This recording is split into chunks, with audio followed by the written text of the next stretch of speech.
Hello and welcome to Pisces Moon Astrology. I'm your astrologer, Kate Leonard, and I'm excited to explore the stars with you.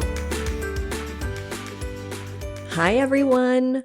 Welcome to the week of July 13th through July 19th. Are you ready to huff and puff and blow the house down? Well, you might want to get ready because we've got a lot of retrograde, and that's going to bring a lot of taking things apart before we put them back together again. This week, I am talking about Saturn in Aries turning retrograde on July 13th. And oh my gosh, that is such a big deal because he's going to aspect both Uranus, the rebel, and Pluto, the powerful. Huge, gigantic thing. All right. And then on the 18th, Mercury goes retrograde. Yeehaw! I know we're all looking forward to yet another Mercury retrograde. And I mean, the big thing this month is it's like, who's not in retrograde? Right now, what do we have? We've got Neptune, Pluto, already in retrograde, right? Saturn turns retrograde this week. Mercury turns retrograde this week. And then at the end of the month, Chiron goes retrograde. Wow. I mean, get ready. This is going to be a big, giant deal. So let's break it down one step at a time. And there's really not a whole lot else going on. You know how I always do that little section of like the other stuff going on in the sky? There's not a whole lot. So we're just going to get right into the big events. I do want to thank you all. My numbers have gone up for the podcast, which is awesome. The only reason that matters, you guys, is one, I'd love to have a really thriving community here. And two, it helps other people find the podcast and find my work, which is really awesome. So I just want to thank you all. Thank you for being here, liking, sharing, rating the podcast in the apps and doing all the stuff. And yeah, thank you. All right. Oh, and welcome if you're new. I forgot to say that. Lots of new people. Welcome. Okay. Now I'm for real getting into it. Okay, let's just start with Saturn, right? That's where the week starts. On the 13th, we've got Saturn turning retrograde. Saturn rules structure, boundaries.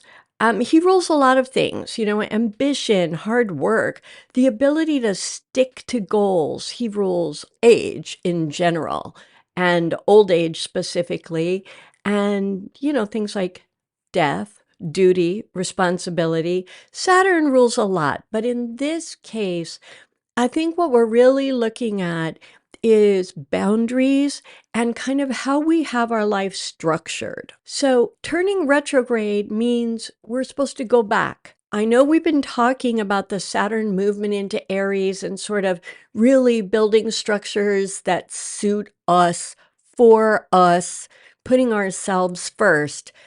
But now that he's going retrograde, he wants us to take a look. Where have our boundaries loosened up? Where have we let them go a little bit slack? Remember, he's traveling with Neptune. They're almost conjunct, right? They're within, I think, like a degree of each other. They'll hit their exact conjunction next year. But Neptune makes it hard to see these things, right? It's confusion and cloudy vision and things like that. So as we've been already for a while now working on our boundaries and setting them, really so that they serve us and suit us, we may not have seen it perfectly. We may not have gotten it exactly right. So Saturn going retrograde says two things, right? Look at where we need to firm up the boundaries and really draw clear lines so that we're protecting ourselves and what matters to us, because Saturn's still in Aries. On the other hand, it is possible that we've drawn them in way too tight, or that maybe these are walls that we built in the past that we can lighten up a little bit. Neptune being with Saturn is really good for that, because while Saturn builds walls and sets boundaries, Neptune is the dissolver. And so he can really help us when we see that We need to either lighten something up a little bit. We've been too hardcore, or maybe we need to tear that wall down altogether. So I guess what I'm saying is whatever it is, adjustments need to be made. And Saturn going retrograde is really asking us to examine the structures of our lives. And that can even be things, not just like the boundaries that we set with people, but it can be the way we have our life structured. Are we spending too much time at work? Are we not allowing ourselves time out, to walk in the sunshine? Are we not allowing ourselves enough rest? Are we putting too much into other people and not structuring enough alone time or whatever that might look like, creative time, right? Because again, in Aries, it's like what works for each of us, not thinking first about other people. And this is really going to be a week when we are asked to analyze it and firm it up, rebuild it, whatever that means. Okay, so I hope that makes some sense. But here's the other thing. This is not just Saturn turning retrograde. He is making a sextile to both Uranus in Gemini and Pluto in Aquarius.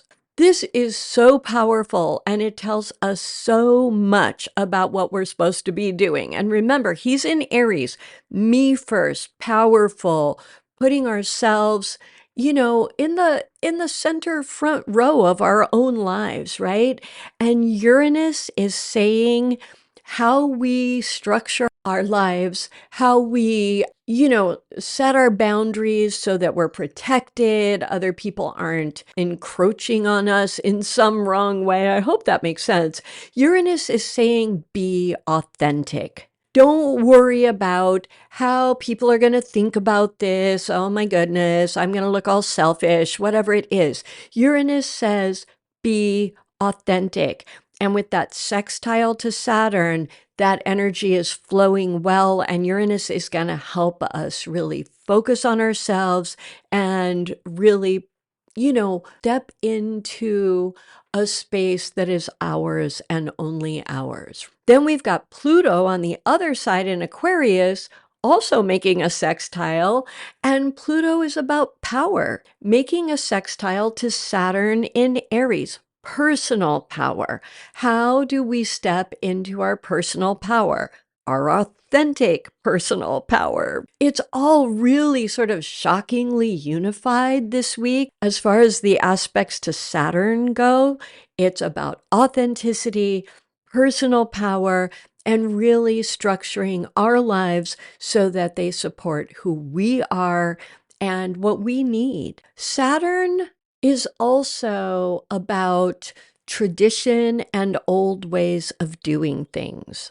So again, look at traditions that you hold or the way that you've always done things. Just because you always have doesn't mean you always have to. And even if those traditions and those ways were right at some point in your time, maybe they were never right. Let's face it, we may have inherited them from family and all kind of crazy stuff, and they were never even right for us, right? But even if they were, even if whatever this means to you as far as traditions and old ways of doing things, that doesn't mean they're right now. And if that's the case, Saturn in Aries will bring the courage to let things go. And that Aries placement will really sort of empower us. Also, Uranus and Pluto in the mix.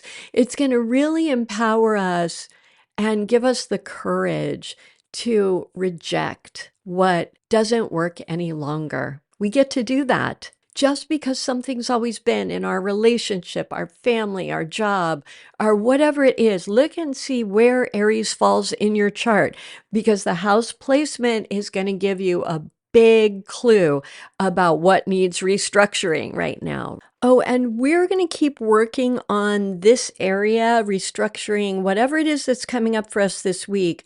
We're going to keep working on this through about actually the end of August. Saturn will still be retrograde, but he's going to go into Pisces on September 1st.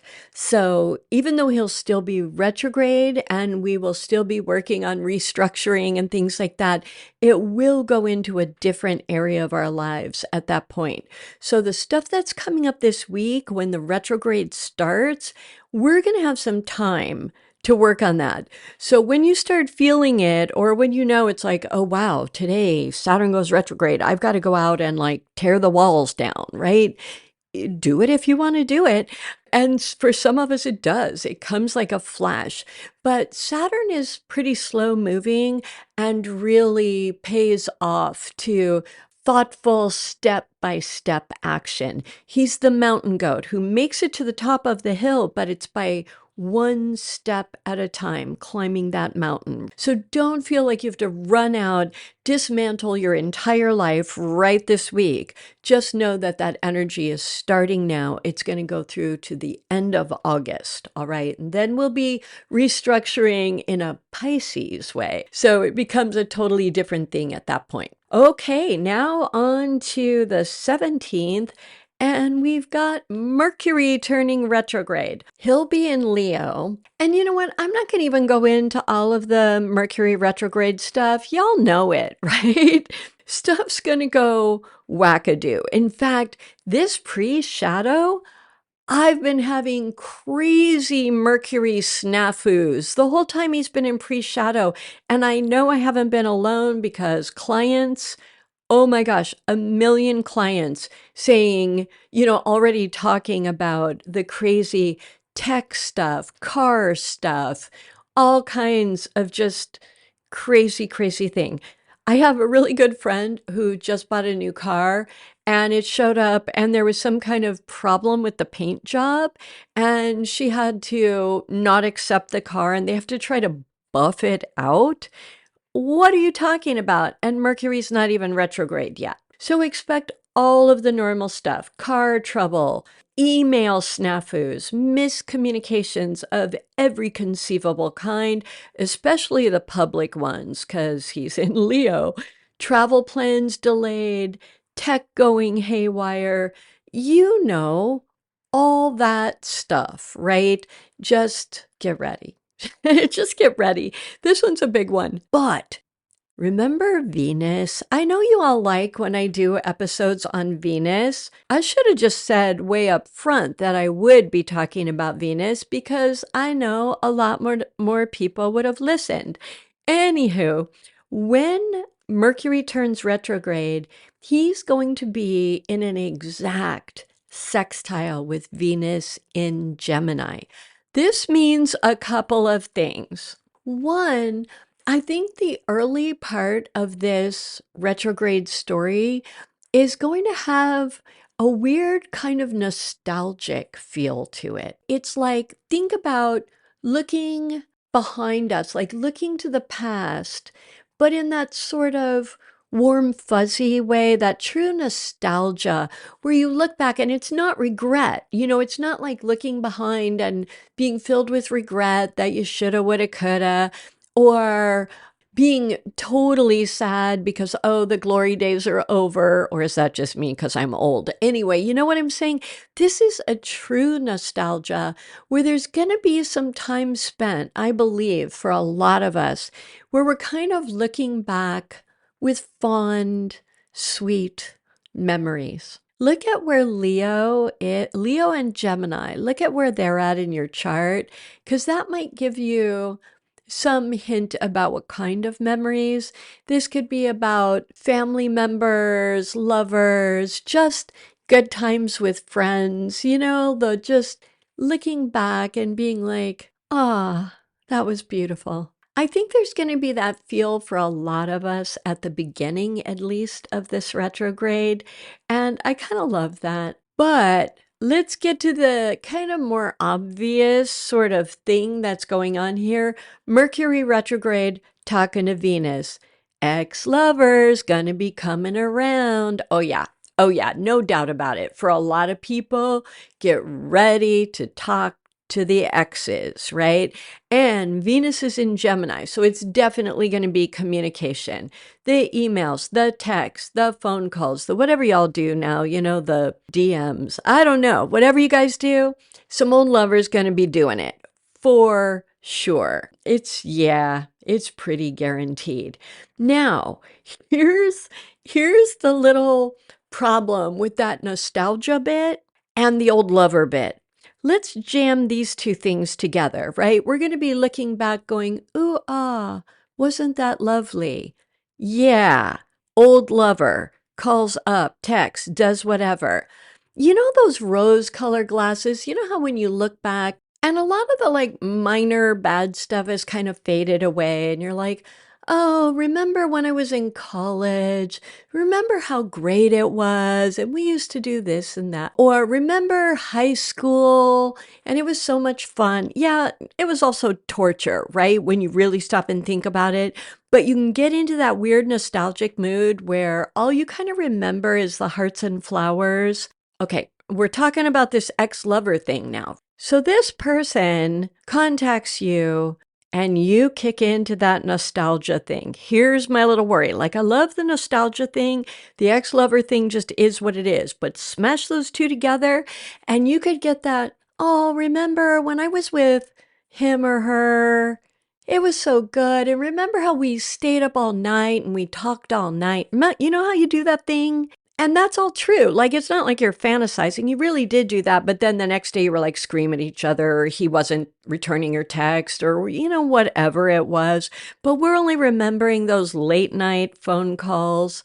Yeah, I'm a little worried that the ex-lover thing is gonna coincide with the nostalgia rose-colored glasses. And you're going to forget about why y'all broke up in the first place. And it's going to be like, we can do this again. All right, I think you get my point, right? And here's what I've got to say about this thing. Venus is at the same time that she's making this sextile to Mercury retrograde. And remember, Mercury is retrograde, so keep that in context. She's also moving into an exact square with Mars. So it could be that you do the nostalgia thing, you let that person back into your life a little bit, you suddenly remember why you hated them in the first place, and then war erupts. You see that sequence that I'm a little bit worried about? Now, does that necessarily mean that you won't be together? No. Sometimes you have to fight out that thing that broke you up before, that thing that's sort of in the way, right? Sometimes you have to have the blow up over that thing. And then Mars and Venus turn into the passionate celestial lovers. That could happen. It could. Do I think that's the likely story? I wish I could wish that for y'all, right? I wish I could say that everybody's going to reunite and life is going to be wonderful, but I don't think that's going to be the main story. I think it is much more likely that somebody's going to come out from under the rock they've been hiding under and contact you, and you may talk a little bit, whatever. And I think that the Mercury retrograde energy of weird communication stuff and Venus moving into that hard angle with Mars, I think that's going to be the energy that wins. And I think you're probably going to tell them to go pound rocks. That's what I think is going to happen mostly. But you never know. You never know. And sometimes it's just nice to have them come out from under the rock and grovel a little. So you can look at it that way too. That was mean. I'm sorry. I don't mean to be mean. Anyway, it's always open, and it depends on your natal chart. If you missed that bonus episode, that was not this last one, but the one before, where we talk about the importance of the natal chart in making sense of the weekly astrology, you really need to look at that because that could determine whether you're going to get the good play out to this relationship thing or the more, out from under the rock thing. Get what I'm saying? Anyway, I'm wishing the best for everyone, whatever that is. And again, I just want to thank you so much for being here. I can't tell you how much you mean to me. If you want to talk to me, go over to my Substack. It is completely free. And you just click into the articles. And at the bottom, there are comments, and you can talk to me really easily. And I'm happy to answer questions or whatever. I would love to do natal readings for you. Get in touch. All the links and stuff are in the show notes. So, yeah, just thank you. And until next week, go out and seize the energies of the stars. This is my wish for you always. And until then, bye.